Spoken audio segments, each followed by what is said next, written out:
ఆ ఇంగ్లీష్ కూడా సరిగ్గా వచ్చేయడదు. హూ ఈజ్ హీ అంటే ఇప్పుడు మగవాడిని అంటే హూ ఈజ్ హీ అంటారు, ఆడదానంటే హూ ఈజ్ షీ అంటారు, అటో ఇటో తెలియకపోతే హూ ఈజ్ ఇట్ అంటారు. ఆ ఇంగ్లీష్ కూడా వచ్చేయడదు. మనం టీచర్ ఉద్యోగం వెలవెట్టాం. ఈ సంస్కృతి ఈ సాంప్రదాయాలన్నా పిల్లలకు నేర్పించారు. మీరు మొదటిసారి ఎమ్మెల్యే అయినప్పుడు ఒక టీచర్ మీద చేసుకున్నటువంటి ఘటనలు మీ అందరికీ తెలుసు. ఒక తోటి ఉపాధ్యాయుడి మీద, మీతో కలిసి పనిచేసినటువంటి ఒక ఉపాధ్యాయుడి మీద చేసుకున్నారు. సో దయచేసి మరొకసారి ఈ సందర్భంగా తెలియజేస్తా ఉన్నా, నిన్న చెప్పా, మళ్ళీ ఈరోజు చెప్తున్నా, రేపు కూడా ఇదే చెప్తా. మహిళల మీద చేసినటువంటి వ్యాఖ్య కాదు, మహిళా లోకంపై చేసినటువంటి వ్యాఖ్య కాదు, కేవలం ఒక తెలుగుదేశం పార్టీకి చెందినటువంటి ఒక మహిళ చేసినటువంటి వ్యాఖ్యల్ని మాత్రమే ఖండించాను. మహిళల పట్ల నాకున్నటువంటి గౌరవం గురించి మీ అందరికీ చెప్పాను.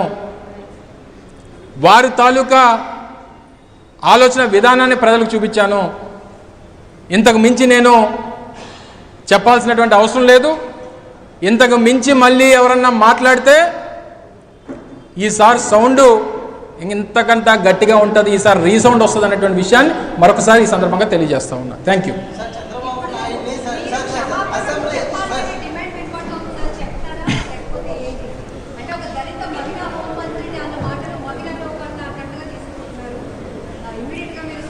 అంటే వారు ఏదన్నా మాట్లాడొచ్చా?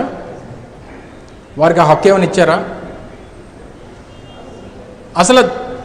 అసలు హోంమంత్రిని ఒక దళితుని తీసుకొని వచ్చి పెట్టాలనేటువంటి ఆలోచన ఎవరిది?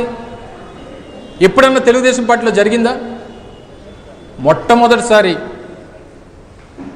ఒక హోంమంత్రి స్థాయిలో ఒక మహిళని పెట్టాలనేటువంటి ఆలోచన దివంగత మహానేత రాజశేఖర రెడ్డి చేశారు. తర్వాత మళ్ళీ రాష్ట్రంలో ఒక దళితుని తీసుకొని వచ్చి, మహిళని తీసుకొని వచ్చి హోంమంత్రి చేయాలనేటువంటి ఆలోచన చేసినటువంటిది జగన్మోహన్ రెడ్డి గారు. మీరేం మాకు పాఠాలు చెప్పాల్సినటువంటి పనిలా. మహిళల పట్ల, దళితుల పట్ల, దళితులు అంతా కూడా వైఎస్ఆర్ కాంగ్రెస్ పార్టీతో ఉన్నారు,